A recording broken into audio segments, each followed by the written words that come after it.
That sound, that's 15,000 people in a tennis stadium in Queens. That's what AEW just did last week at Double or Nothing. Tomorrow, WWE has to rebuttal. Tomorrow, WWE walks into Turin, Italy, and has to answer it through Clash in Italy. They have, not with the building itself, but they have to answer it with their card.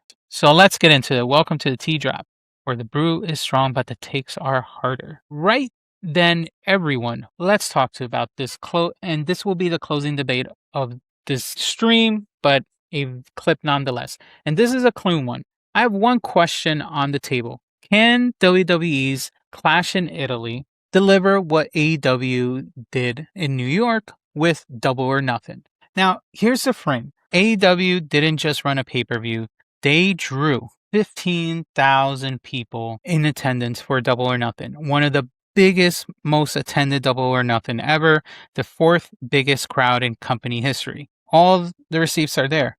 The experience was the headline when it came to AEW or not. AEW's Double or Nothing. That was my headline, the experience. Now for WWE, it's going to be a different game entirely for them because they're going to have the opportunity to go to Italy, right? What happens when WWE goes to these events in Italy? Well, for the most part, they are lucky because because Europe is so starving for WWE content that every time they show up, the crowd is going to be there. The European crowd is always there because they know how to do soccer chants, all that stuff. So they know how to make the environment sound big. They're going to Inalpi Arena, which is about the same size as Louis Armstrong Stadium. They can fit a capacity of, I guess, on an basketball event, they can go up to 16,000. So maybe they'll do a little more. They'll probably brag about that too, for all we know. But their selling is not the crowd. In my opinion, their selling point has to be the card. They have Cody Rhodes versus Gunther, Rhea Ripley versus Jade Cargill, Roman Reigns, Jacob Fatu, Becky Lynch, Sol Ruca, and Brock and Oba too. Anyway, they have the Inalpi Arena and this whole event to cash in. They have 5 matches. 4 of them being titled. The other one is just for rights of who's the greatest, best monster in the WWE right now. Ciao Italia, sono la superstar della WWE Giulia ed è bellissimo potervi finalmente parlare in italiano. Voglio solo ricordarvi che Clash in Italia si terrà questa domenica. Prendete subito I vostri biglietti. Arrivederci!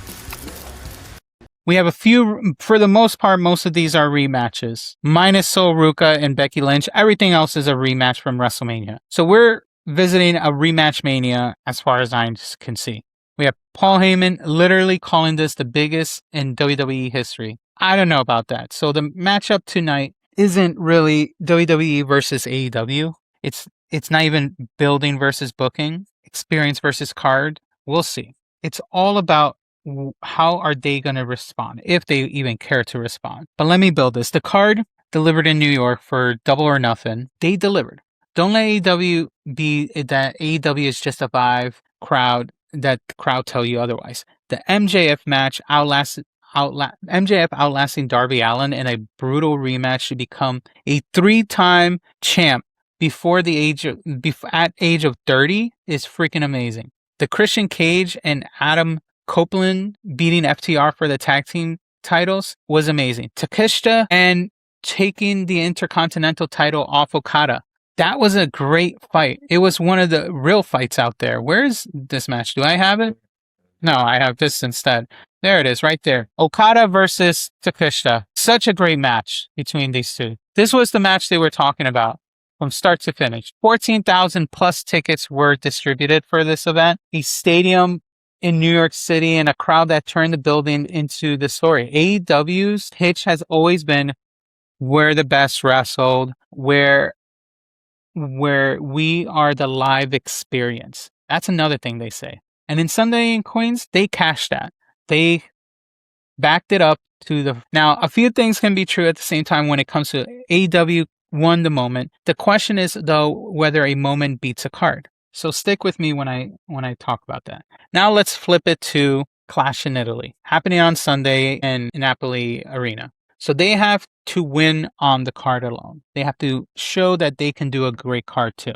And they're doing it, they have to do it in less matches as well. Is this card light? That's for you guys to decide. We have a few. We have the World Heavyweight title match between Reigns and Jacob Fatu in a tribal combat. Cousins, anything goes, the whole head of the table war building over. We have the undisputed title between Cody Rhodes and Gunther, the match that's screaming Orton or Sammy interference at this point. Who the hell knows? We get, even though they put it all the way on the bottom, we have the Oba Femi versus Brock Lesnar match. Heyman calls it the biggest rematch in WWE history, but you know, Paul Heyman, he has to hype it. He's the hyper of the group.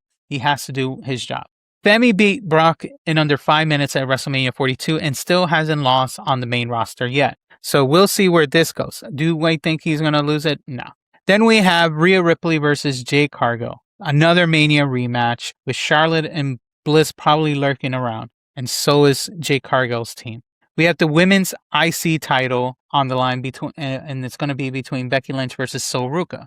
We have a future potential megastar knocking on the door against Becky Lynch. That's 5 matches, with 4 of them being title matches. Now, when it comes to all this, to me, AEW sold you a building experience. They sold you these great matches. For WWE, it seems like the main thing they're selling is stakes. And it's going to be, thank you for bringing that up, Acquisition 21, and I apologize if I said it wrong. Italy is getting their first PLE ever. So that right there, the crowd right there is definitely locked in. The crowd is going to tell you why WWE should come back for future PLEs. I guarantee you, Italy's going to show up. But that's not the issue. The issue is going to be how they set up the event for the Italians. What do I mean by that? Well, if we had an issue with WrestleMania, are we going to see the same thing with commercials? Heavy loads of commercials. Are we going to see a gap between the matches? Double or Nothing was quick. Match. And they did 12 of them. WWE has 5, which is fine. It's fine to have less. Less is more, as some people will say. But not when less is more has 20-minute commercial gaps between each match. And then the match itself is 5, maybe 8 minutes. Double or Nothing, the average match time was 12 to 15 minutes, with some running 30 minutes, the bigger matches. They should do the same out of respect for the Italians out there. Jacob Fatu is probably being replaced. We'll see. I heard that too, but I'm really hoping not, because then why is Roman battling someone? Unless they throw CM Punk in there out of nowhere. Anyway, WWE is going to have to answer New York without needing to fill out the 15,000 seats, because it's already locked in, being the first event in Italy. But let me ask you something. If Femi beats Brock clean twice, is that the moment of the weekend? Is that moment bigger than anything that happened in Double or Nothing in Queens? Let me know below what you think about that one, and we can continue to the next part. To me, this is the part nobody wants to say out loud. Honestly, this isn't really a war. It's just another weekend of wrestling. AEW proved the experience can carry a show last weekend, that the crowd was also the co-main eventer in that event. When it comes to WWE's bet is that a championship stack card carries it without that spectacle of the crowd. The receipts are probably all right there. AEW's calling last weekend, I apologize, was partly the room. WWE's ceiling is the result. Whoever you ride for, the fan should always win, in my opinion. 2 potential great cards in 2 separate weekends, back-to-back weekends at this point, is the best problem to have for a fan. This is probably one of the best things I can see that's happened to the business in years for the fans. We are having so much wrestling that we could barely take it. We have people going to Mexico for AAA in a few minutes for their live event, and then we have people going to Italy for another event. Then people came last weekend to New York for Double or Nothing, while at the same time they had Saturday night main event the day before somewhere in Indiana, I think. And let's not forget, we have all these indie shows happening in between, and somewhere along TNA is there. So many problems. The question is, I really hope we saw how fans reacted with Double or Nothing and give the same respect to everyone that's going to Clash in Italy, because European fans deserve it. In fact, WWE fans in general deserve it. If you don't want to watch AEW because you have your merits that you should only stick to one company, that's great. But I hope you understand that you should be respected as a fan. What I mean by that, give you the fans banger matches, give you great matches, real emotional investment in these matches. Get into it. Wrestlers reacting to the fans, fans reacting to the wrestlers. No major draw that will kill the air in the fans. What I mean by that, no long commercial breaks. Just run match after match. Try to minimize those sponsors, man. Like, you don't need, like, make it a thing that, yeah, you get sponsors, but we don't put you on the TV 24/7. But anyway, that's just me. I just want the fans to be respected. And I feel by watching Double or Nothing, fans can be respected, but we will see. Here's the fun part. Who you guys can drop in the comments in this video, or even in the video when it gets clipped and released tomorrow, who you think's gonna win. My hopes, Femi wins it. That's honestly the only match I'm invested in. I have no emotional attachment to this match. Like, all I care is about Oba Femi versus Lesnar, and I just hope Oba Femi wins. There's no point that it's just annoying. This match, it feels like it was a last throw in. I don't like, honestly, I watched this product more than AEW, and I was more invested in the Double or Nothing card just because it was, and they didn't use that many well-known American wrestlers. I don't know.